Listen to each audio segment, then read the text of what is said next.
We got marketer extraordinaire Tom Hartman here with us for our segment called Jumpstart, where we talk to you about business. Whether you're a person who's looking to start a business, maybe you've already started one, you're looking for some advice, this segment, Jumpstart, is for you. Right now, we're living in a world that's been reshaped by COVID, right?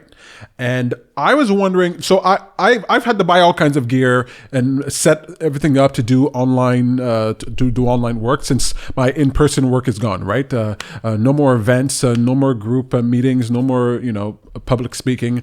That's all sort of by the wayside now. Unless I want to, I can't even do stand-up comedy anymore unless I want to like perform in a parking lot or out in the snow or something like that. So I have to buy all kinds of gear, whether it's computer gear, TVs, cameras, microphones. I mean, there's a ton of gear going on here. You guys can't see everything that I have, but I've got an audio interface, a new computer, all that kind of stuff. Now, what I've noticed that, I've been buying gear for a little while now, not only since COVID, but before COVID. And I've noticed that prices have gone up and that it's harder to get some products. It's harder to get some of the things that I want from China, right? And my question is, what's your expectation about the availability of stuff as we move forward, right? A lot of people think maybe COVID is sort of over, but I feel like from everything that I've heard, the economic repercussions of 2020 are going to be felt now and as we go forward. So my question for you for Jumpstart, anybody out there looking to start a podcast, looking to do some streaming, looking to get some gear, should they buy that gear now because it's going to be harder to get or more expensive as we go forward, or does that not really matter? Well, there's two ways of thinking about that, but I find it very interesting now the amount of conversations I have with regular people about inflation. When that's something that no one ever asked me about that before. It was like now and like 2008. Like those were the only two times anyone ever asked me about inflation. Because this idea that products are increasing in price over time is happening all the time. Your money is constantly being devalued, and so things do cost more over time. Sometimes you can't really tell that it's costing more. Sometimes the pay that you're getting from your job is actually worth less. But let's not get into that. Let's get into the brass tacks of what you're talking about. Should you buy the gear now, or should you not? And it doesn't have to only be technology, right? Someone could be deciding to move or not move. Someone could decide to get new clothes or not get new clothes. People can decide to get new crafting supplies or anything, engineering gear, anything like that, in order to do what they're pursuing. Now, the question is the same now as it ever was, right? The question is, how much money do you think you could make? How productive do you believe you'll be able to be with acquiring this thing versus not acquiring it? And then what is the scale? What is, of the items available to you, which one do you actually need to get and which one would be sort of a nice to have? Now, your whole gear setup is an interesting idea, right? Because you initially got, you had like this high-end, deluxe MacBook Pro 16-inch decked out all over the place. That we I love that thing, man. Yeah, but you got that before COVID, right? Yeah, before COVID. Before COVID. Actually, no. I got it right at the beginning. Like right at the beginning. COVID was just starting March, beginning of April. I got it. We didn't really know what things were like. We didn't know how it was going to go, but I knew I had to do some work, so I got the 16-inch then. But I mean, honestly, when I got it then, I still wasn't really aware of what the world was going to be like. Exactly, and that computer was hella expensive. And as you've been using it, you realize more and more, oh wait, I might be able to do just as much as I want or more with this other type of computer or this other type of computer. And what people don't know is that you've downgraded. You've sold off your computer 2 or 3 times now. Each time getting a computer that's less expensive that allows you to do what you needed to do, right? So that's one way of going about it. That's buying an item that has a high resale value so that you can, right, if you buy a Mac, then you can sell it within you can sell it tomorrow online if you needed to. You can give it back, within 2 weeks you give it back to Apple, and within a few months you can get almost your entire purchase price back if you sold it personally. And after a year, it maintains a lot of its value. Even after 3 years, it could be sold to 50% of its value. So, buying a high-end Mac computer that has that resale value is a smart choice in order to decide, well, am I going to get the productivity out of this that I need? Should I be downgrading? It gives you some options. Whereas someone might decide, well, instead of getting whatever a $5,000 computer Mac, they'll get the $3,000 PC computer, right? Because they're thinking, okay, it'll be less expensive, but then they can't resell it, or if they try to resell it a month afterwards, they only get 50% back, and after a year, people don't want it anymore.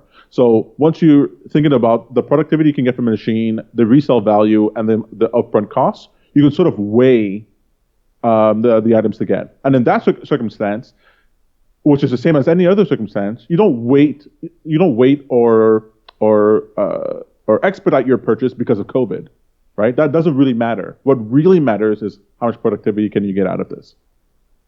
Well, look, I'll tell you, when it came to, for example, graphics cards, maybe not graphics cards, not the best example, but there actually a lot of gear during COVID was impossible to get. Like even very simple things like stands and things like that, like they just weren't available, or the shipping times would be super long. And I've seen price hikes on items that, before COVID, they were half as much. In fact, I remember there's this chair. I think it's the chair that you're sitting on right now, right? You tell me you paid $250 for this chair. You want to just swivel just a bit so people can see that chair real quick? Yeah, there you go. $250. Now, when COVID hit, that chair, first of all, wasn't available. Now, then when it became available, now that chair is worth. Do you know how much they're selling this chair for now? I saw it at $800 at one point. Okay, it's over $1,000. Really? Yeah, it fluctuates between $1,000 and $1,500. Now, I mean, if there's stuff that I want to get, and then the price is going to go up, double, 3 times the price, of 10 times the price. Okay, but that's different, right? Not all products fall under that category. This chair is made in China, and so you could have all those supply chain issues. But you're not trying to hurry your purchase. Because, let's say the chair is at $200, and I saw it at $500, right? Well, I wouldn't have bought it at $500. I don't care if later on it'll be $800 and later on it'll be $1,000. $500 was more than the productivity I would get out of the chair. I just settle for another chair, right? You only expedite the thing you want to get, like a distributor or someone who's transforming wholesale stuff into retail stuff, where they have to make purchases of hundreds of thousands or millions of dollars that they're going to use over the next 3-6 months to a year. They need to pull forward their purchases and buy what they need now. But unless there's something you absolutely need, it's a must-have, not a nice-to-have, it's a must-have. You're already paying attention to that price. And if you see that price move a little bit and you're afraid it's going to jump a lot, fine. You can bite the bullet and buy it right away. But that's not the in general what's going on. And so I wouldn't tell people, well, go out, and it's sort of like for clothing. Like I needed to get clothing. I barely have any clothes. And so I bought just enough clothes in order to not look like an idiot on camera. And that's it. Like I think from the waist below, I'm totally naked right now. I'm not even wearing even buy any pants. But I didn't. I was like, should I get a winter jacket? Well, no, I'm not going to get a winter jacket. I'm outside for all of 7 minutes a week. Why am I going to buy a winter jacket? I'm not, those purchases I'm not going to pull forward. I don't care if those prices are going up. I'm just not going to buy them now. So that's what I mean. It's a very specific scenarios where a thing you absolutely need jumps up crazy in cost. What I'm concerned about is, and I know I don't want to keep you here too long, what I'm concerned about is sort of the unexpected. Like I'm listening to some of the financial people that you tell me to listen to, and some of them are concerned that prices will go up dramatically in 2021 and 2022 for anything coming from China because of inflation. So like, it's one thing if the cost is slightly prohibitive. It's another thing if it's extraordinary. Are you seeing when it comes to the consequences for COVID and the financial consequences? Are you seeing or expecting that in the future prices are going to go up dramatically, or do you feel like it's going to be more or less what it is now? Maybe there'll be some difference, but you shouldn't worry about prices as we go forward. I ask this not only for like podcasting gear and setting up, but in the restaurant business when they have to get their products. There are a lot of products that come from China. Are there going to be shortages? Like, are we going to be experiencing shortages and hikes of prices as a consequence of 2020 in 2021? First of all, and if we are, does that make it so that we should, purchase the things, maybe not nice to haves, but there are certain things that are requirement, whether it's a camera or a microphone or, these things, are they going to go the way of the dodo? So there's, it's a long answer. I can get to that, but let me try to get it as short as possible, right? So we learned this from our economics class. Supply and demand is what affects the price. The more supply there is, the lower the price. The less supply there is, the higher the price. The more the demand is, the higher the price. The less the demand is, the lower the price.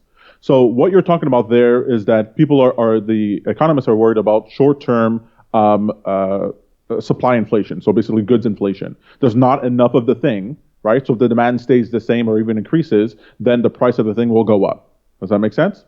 Yeah. And so, but that sort of shortage happens temporarily, because what happens is that anyone who sees that the price of an item goes up and nominally, what happens is that other people over time come into the market in order to offer it at a lower price. It becomes an opportunity for people. So the price over time will come down, especially if it was low before, because the expectations were anchored. And so it'll be a short time frame where that sort of inflation is high. Now you might say, well, it might take years and years for that supply chain to rectify itself, right? What if China decides they're not going to supply those things anymore, or they can't? What if rolling lockdowns in different countries makes the whole supply chain hiccup not only bad for as it is right now, but harder for it to be reestablished later on? Well, in that case, you have to pull forward your purchase now, right? If you think you're going to need this thing to be productive and really focus in on productive-based items that you want to buy, then pull forward your thing right now. But then you're also talking about the right, people who don't have enough disposable income. I'm going, well, don't do that. Do something that does not require you to pull forward that amount right now. If you have a lot of money, you might not care if the thing costs 40% more later on.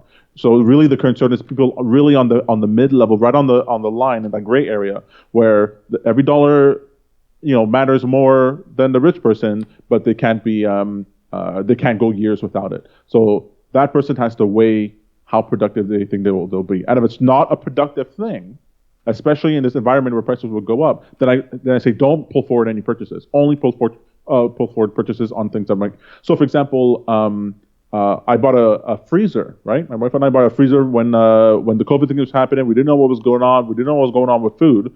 And so we bought a freezer and filled it up with some meat and some vegetables and stuff like that in order to help us through, right? That was pulling forward something that would save us a big hassle potentially later on. It turned out we didn't need it, but then, I'd rather be cautious than not in that circumstance. You got to judge each circumstance specifically.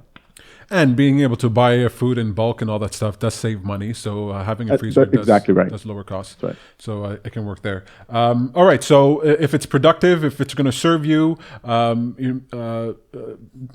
get it, engage with that as soon as possible. Recognize the true value, the true cost of something, right? If you're buying something that's worthwhile, like a Mac, for example, you can resell that. Having the experience that I've had, you pay, a few $1,000s for a Mac, and then, but you can sell it for a few $1,000s, right? Compared to a PC. So if I buy a Mac for $5,000 and then I sell it for $4,000, then I haven't really bought a Mac for $5,000, right? I've only rented it for $1,000.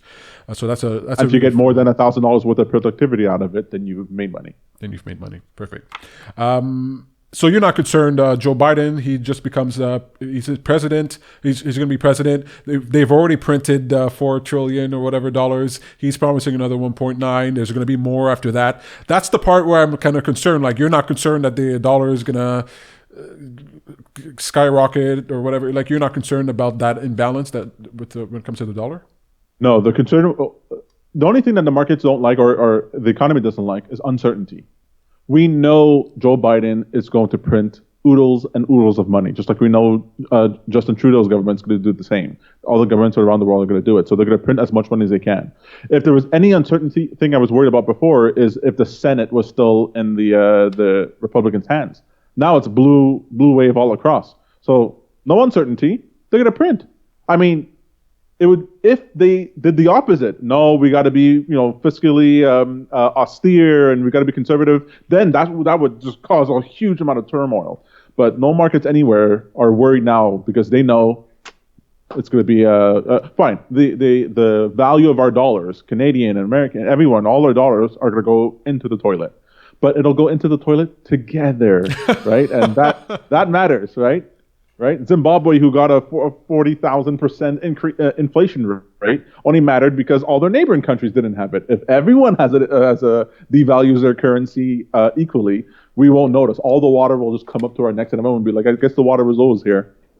We won't notice. I mean, do you notice that you can't buy a milkshake for a nickel anymore? Well, why? It's because they devalued the currency by like 99% or whatever. Like, as long as everyone does it together, it's not really a big problem. And you can make a lot of money on that, actually. Hence, Bitcoin and Ethereum. Excuse me, have I explained to you what Bitcoin and Ethereum are? We're going to get to that there in just 1 second. But that does make sense. It's kind of a sweet thing that we're all going through a disaster together. It in some ways makes it easier for everybody to tolerate, right? It's not so bad. So it's not unfair. It's something God is doing to all of us. To all of us. And God's doing it because it's happening to everyone equally. Excellent. I like that. God bless.